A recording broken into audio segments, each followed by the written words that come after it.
জাহাজ ছেড়ে দিচ্ছি। তোমরা সবাই তাড়াতাড়ি ওঠো, নয়তো ওই বিশাল তিমিটা জাহাজটাকে ডুবিয়ে দেবে।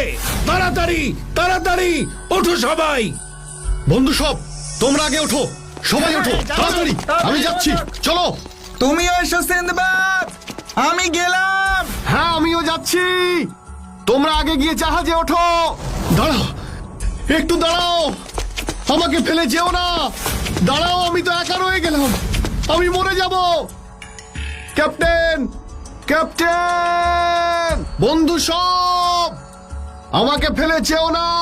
ক্যাপ্টেন,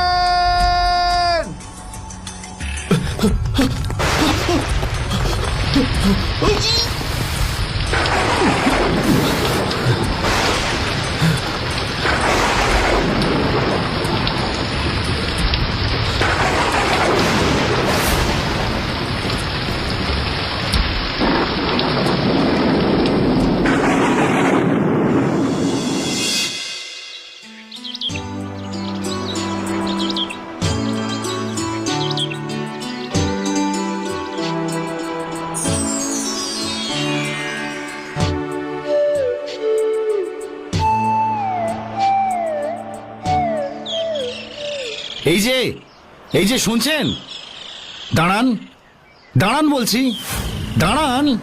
কে আপনি? আপনাকে তো এই দ্বীপে আগে কখনো দেখিনি। আপনি ঠিকই বলেছেন, আমার দুর্ভাগ্য আমাকে এখানে নিয়ে এসেছে। আমি একজন বণিক, আমার দেশ বাগদাদ, বেরিয়েছিলাম বাণিজ্যে। তারপর কি হলো? আর দুর্ভাগ্যই বা বলছেন কেন? আমাদের এই দ্বীপে তো প্রচুর বণিক তাদের পণ্য ভাণ্ডার জাহাজ ভর্তি করে নিয়ে আসে বাণিজ্যের প্রয়োজনে। আপনার জাহাজ বুঝি? না, আমার জাহাজ, আমার বন্ধুরা সব। আমাকে ফেলে যেও না, দাঁড়াও, আমি তো একা রয়ে গেলাম। ক্যাপ্টেন,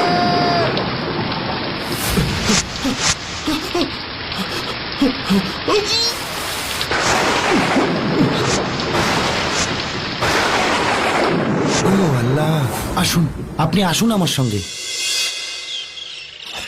এরা কারা?